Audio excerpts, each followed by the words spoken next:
All right, welcome back to Niners Nightly. Larry Krueger with you on this Monday, and joining us on the Yuma guest line is Jordan Elliott from NBC Sports Bay Area.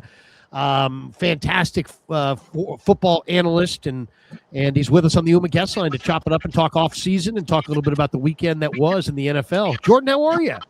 I'm doing good, Larry. It feels like the season went by pretty quick, but now that it's over, it was quite a ride. Well, the 49ers, they got to the divisional round. I think overall people would look at it as a successful year, but they may have to watch Seattle win the Super Bowl in their home stadium in a couple of weeks. What did you think of the games this weekend? Why don't we start with the first one? Pats got a 10-7 win over the Broncos in Denver. I kind of feel like Mike Vrabel outcoached Sean Payton in this thing. Yeah, I absolutely agree with you on that. I think that the thing that everybody will point to is, opting to go for it rather than taking the points. But I also can appreciate wanting to be aggressive, especially when you're playing with your backup quarterback and you are at home and then you deal with the elements. So you obviously saw how much the weather impacted the second half. But, yeah, I just think that, the Patriots seemed to me to have a better game plan, and I thought they just executed better and they were able to grind out.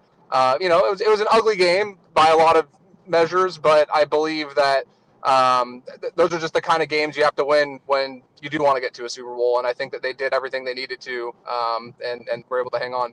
How good of a quarterback is Drake May? Can Drake May somehow conquer Seattle's defense on Super Bowl Sunday? What do you think?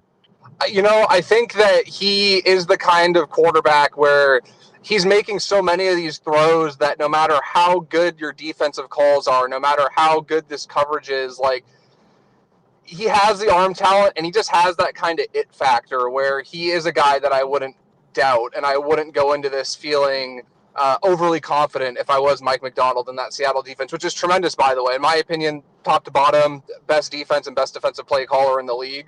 So it should be a really formidable matchup. But Drake May is just his special. His arm's special. His feel for the game is special. And I think that the New England skill position players are really, really underrated, too. I think that he's made a strong case to be the MVP this year, and I wouldn't be surprised if he ends up winning it. But I also think that the guys around him deserve a little bit more credit than maybe they've gotten on the national stage this year. New England's got a really underrated defense that includes some really good players on the back end. Carlton Davis, Christian Gonzalez, Marcus Jones. I mean, they got some really – Craig Woodson, the former Cal Bear, has played really well for them. How do you see, New England trying to match up with JSN? Yeah, it's tough. I thought that Kubiak got really creative against the Rams with the way he was using JSN out of the backfield. And I think that we saw that that pylon route that he ended up scoring on one created a little bit of a coverage bust when nobody was able to account for him at the second level. And he's so shifty and he's so smooth. I think he's one of those guys where his numbers are fantastic, but you throw numbers aside and just watching him play with the eye test, like, he just makes running routes, getting in and out of his breaks, like everything that you need from a top end receiver. He makes it look so effortless. And so I don't necessarily think it's as simple as just having, Christian Gonzalez or whoever your number one corner is, if you're playing this team, shadowing him. And as good as I think Christian Gonzalez is, and as much as I think he's up to the task, I also think Kubiak and the Seattle offense have 2 weeks to kind of figure out how they can move him around and how they can kind of leverage him as a chess piece to create some of those matchups. So it's going to take more than just, mano-y-mano, my best versus your best. There's going to have to be a lot of work understanding the signals, understanding the motion and some of the chaos that Seattle's going to try and create. We obviously know they're going to want to run the ball and set up play action. So if you can't stop the run, you're not going to be able to stop JSN regardless of where he's lined up. So I think it all does start with that. How are they going to be able to limit K9, and how are they going to be able to limit basically force Seattle to get into a situation where Darnold is in 3- and 5-step drops, where he doesn't have the luxury of booting out and getting into space and having the defense pulling one way while he goes the other. So, the secondary is going to have a lot of pressure on them because of JSN and how good he's been playing, but I really think it starts up front with them stopping the run. It's such a copycat league, and it's like you got two teams now in the Super Bowl that both hired defensive coaches and had a lot of success. This is year one of Vrabel, year two of Macdonald. What do you think? I mean, we got two really good defenses here. I think this is going to be a very low-scoring game, but what do you make of the fact that maybe the two most successful teams this year, I guess by definition, are coached by defensive coaches who are early in their tenure? Yeah, I think, Larry, that as you said, it's a copycat league and it's a trending league, and it's a league where when one team has success, people tend to follow. And so we saw, the McVays, the Shanahans, the LaFleurs, these really bright, young offensive play callers taking over and having success. And so everybody was married to the idea, seemingly, of finding that. And in an ideal world, you're going to have a young offensive-minded play caller paired with a young quarterback that they can grow together. And then you're going to be in a situation where you're not going to have the constant turnover of having to replace your offensive coordinator and do all the things that come with that. But to me, football, as old as the NFL is and as long as the sport's been played, it all starts with, can you play defense and can you run the football? And no matter how much rules tend to favor offenses, no matter how high scoring some of these games get, no matter how explosive these offenses get, if you can't pressure the opposing quarterback and you can't run the football when you're on offense, I don't think that you're going to have success at the highest level. And I think we maybe, as a league, we saw it trend far too much toward looking so heavily for this next bright young offensive mind, where a very experienced and tenured defensive mind might have gotten overlooked for a young quarterbacks coach or a guy that maybe started out as like a quality control coach and didn't really have that experience, because they were heralded as this bright offensive mind. So you have a guy in McDonald who was just fantastic with the Ravens, and not only what he's done with Seattle, but you look at how Baltimore's looked since he's left as well, and the issues they've had on defense. And I don't think you can say it's a personnel problem, because they have some players on that side of the ball, and it clearly started to fall apart when he left. And then the same thing with Vrabel. Vrabel had some success in Tennessee. I think he overachieved quite a lot there.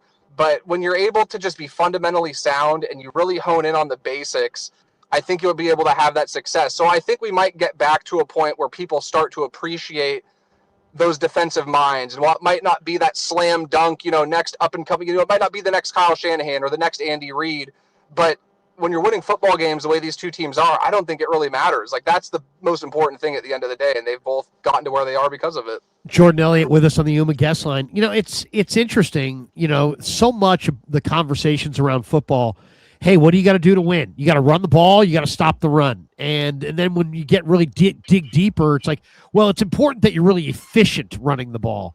Well, Seattle was neither, right? I mean, they had 2.9 yards a carry, 26 carries for 75 yards. It was the Rams who ran it better, 22 carries for 114 yards, over 5 yards a carry. And yet the team that ran it better, the team that had more yards, the team that had more efficiency, was the Rams, and the Seahawks wound up winning. How do you reconcile that?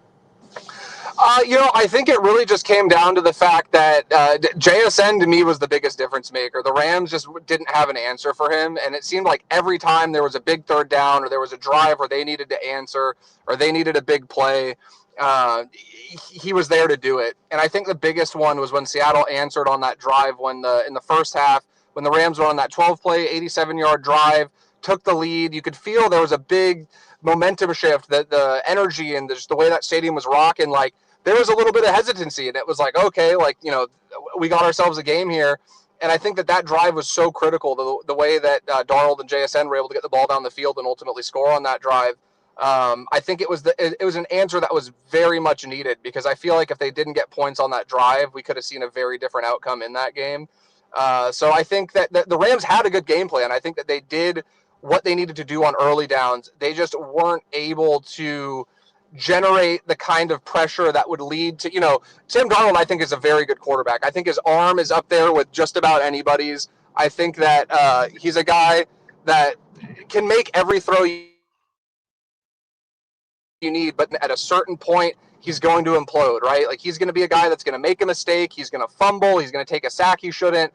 And he avoided that. He didn't have this costly game-altering turnover, and I think a lot of that really stems from the fact that Rams front four wasn't able to get pressure when they needed to, and then the times when they were sending extra guys and they were dialing up pressures, Darnold had a really, really good ability to get the ball out, hit his hot read, and I think that the Seattle offensive staff deserves a lot of credit for the way that they game planned and they structured that offense to deal with that, because that Rams defensive front is no joke. The Rams had a really good defense, And, Darnold threw for 3 touchdowns, nearly 350 yards. He had arguably the best game of his career and the biggest game of his career.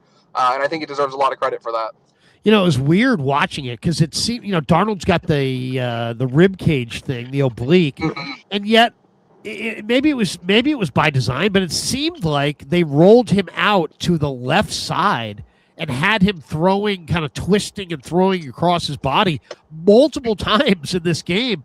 I wonder if that was just an element of surprise or what was going on there, because it seemed counterintuitive. It seemed like, hey, that's the last thing you want him to do is roll to his left and try to twist and torque his upper body. But that's exactly what he did. It had to be at least 2 or 3 plays like that.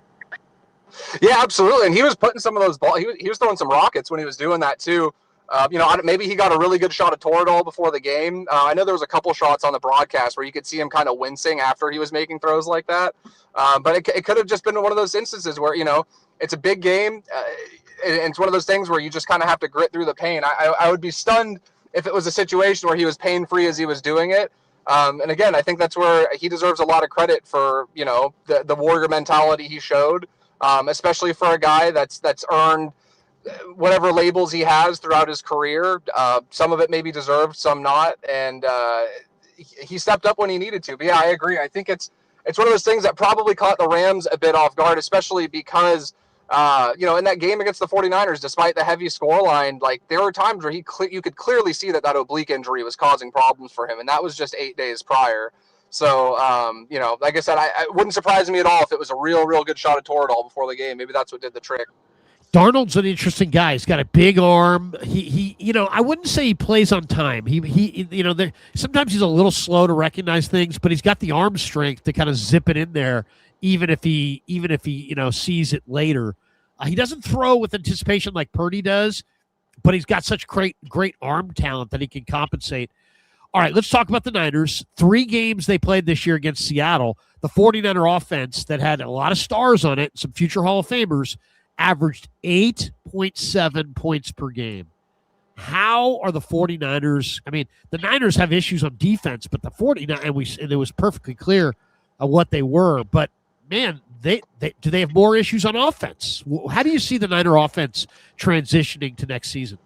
Yeah, I think it's a fascinating topic, Larry, because clearly against Seattle, they were overmatched. And we saw it across 3 games. Even the game they won, it took a spectacular, connection with Purdy and Jake Tonjes just to get the 17 points they needed to win that game. And then, Bosa and the defense were able to close it out.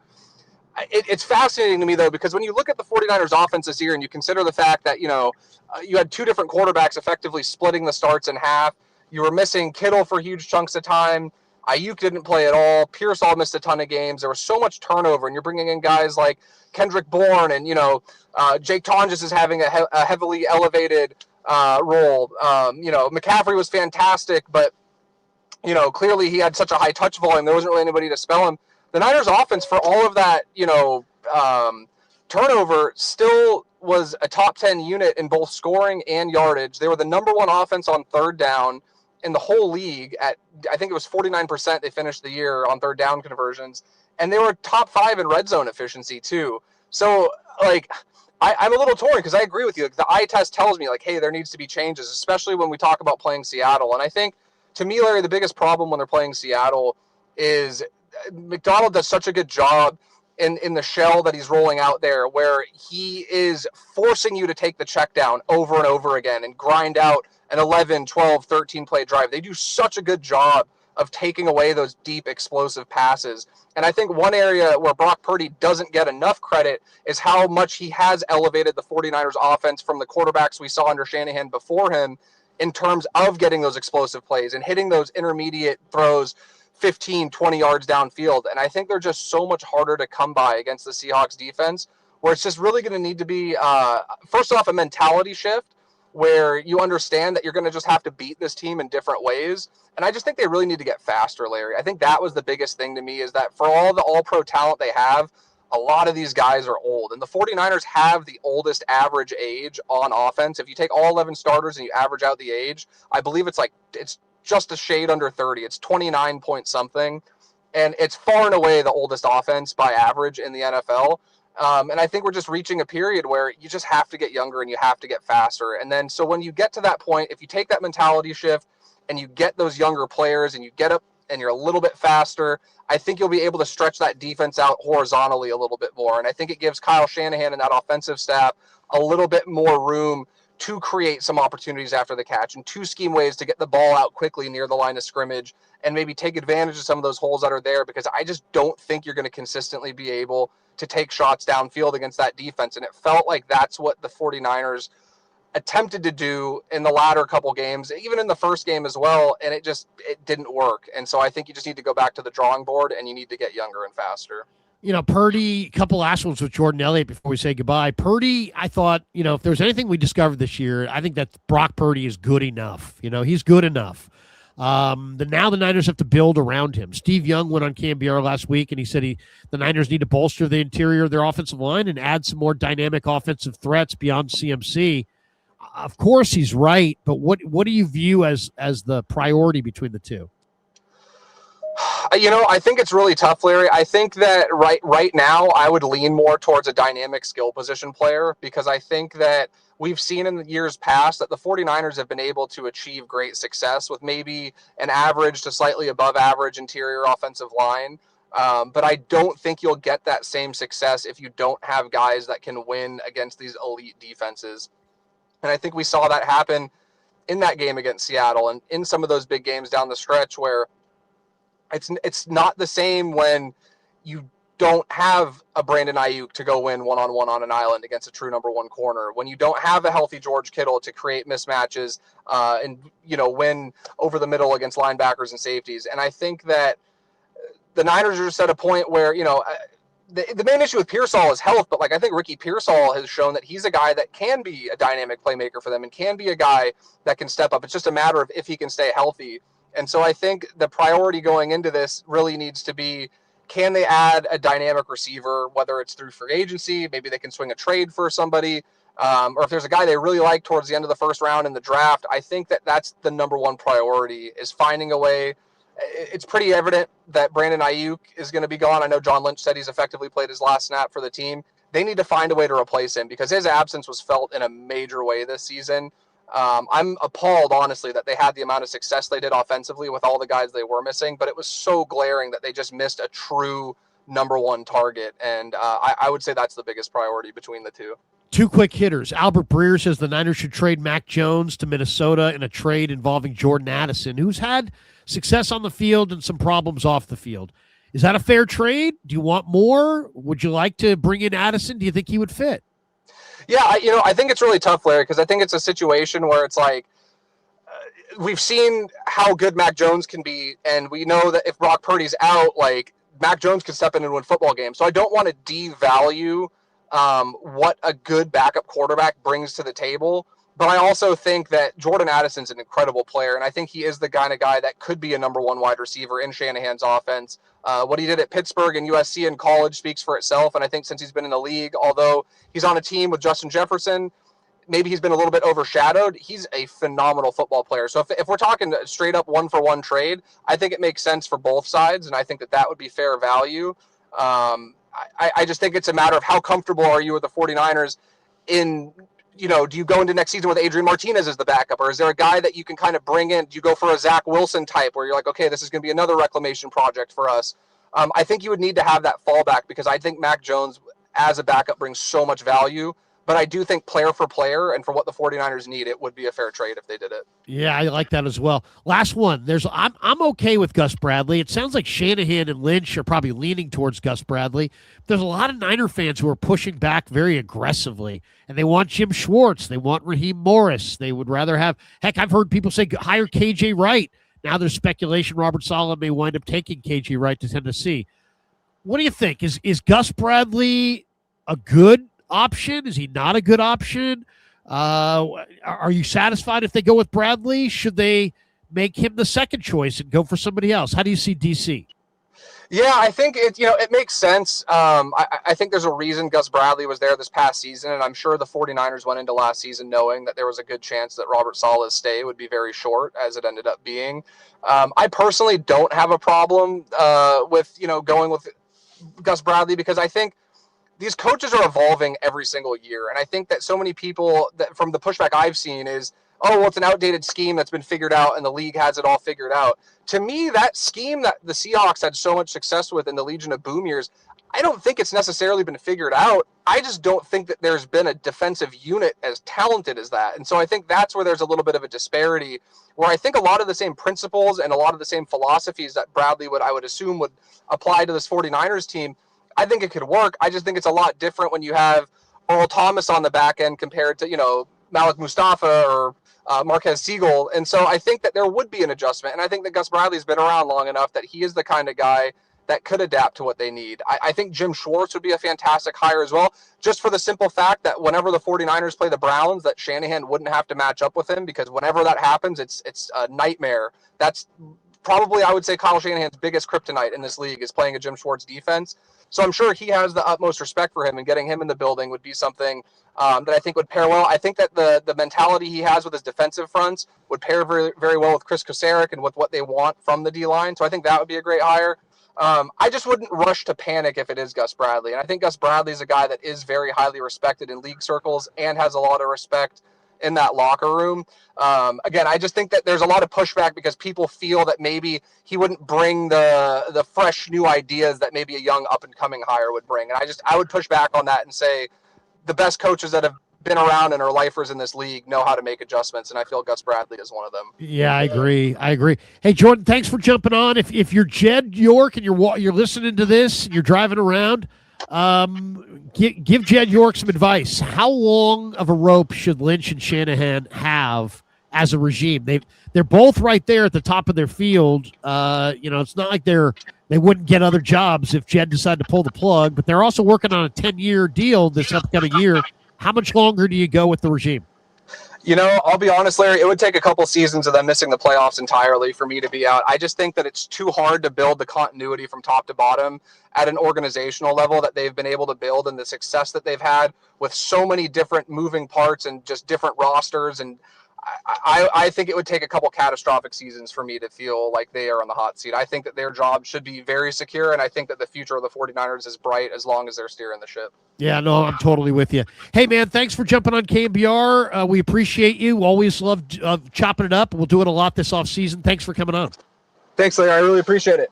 Jordan Elliott, NBC Sports Bay Area. We got more straight ahead. It's Niners Nightly on the Sports Leader. Thanks, Jordan.